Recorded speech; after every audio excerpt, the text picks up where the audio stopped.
आइए, हमारे दरमियान उलमाए किराम भी तशरीफ फरमा है और बहुत सारे उलमाए किराम आ रहे हैं। अगर कुछ जा रहे हैं तो उससे कुछ ज्यादा आ रहे हैं। यह आपके लिए खुशकिस्मती का मौका है कि आपके दरमियान आज रहमत की बारिश हो रही है आपके मोहल्ले में। लेकिन हमारा आपको इसको समझना है। अगर मैं ये कहूँ कि जो लोग पीछे हैं, अगर वो आगे कुर्सी खाली है तो आगे तशरीफ ले आवे, इसलिए कि इस कुर्सी की लड़ाई होती है।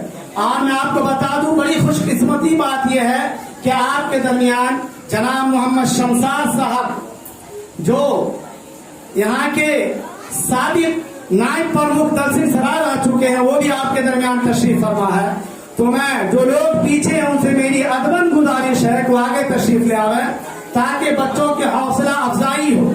और मैं अपनी माँ बहनों से एक बात ये कहना चाहता हूँ और अपने बच्चों से भी कि खामोशी के साथ समाअत फरमाए, खामोशी के साथ बच्चों के प्रोग्राम को सुने और सुनने के बाद बच्चे क्या पेश कर रहे हैं और बच्चे क्या कहना चाह रहे हैं उसे हमारा आप समझे।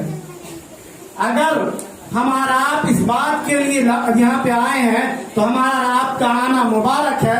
अगर ये सोचते हैं कि हमारा आप सुन लें और यूं टाल दें, फिर हमारा आपका आना बेकार रहेगा। क्योंकि अगर ये जलसा कामयाब होता है तो वो कामयाबी आपकी कामयाबी होगी, ना कि हमारे उलमाए किराम की। अगर खुदा ना खास्ता अगर कुछ कमी हो गई तो हमारा आप इंशाअल्लाह उसको जो है तकसीम कर लेंगे। बहरहाल आइए, अब आपके दरमियान सिमरन परवीन, जिसे आज फैशन के जमाने में अम्मी को क्या कहा जा रहा है, अम्मी को अम्मी कहकर या किसी और जबान में बुलाते हैं, वो बच्चे आए और यहाँ पर आकर पेश करें। सिमरन परवीन।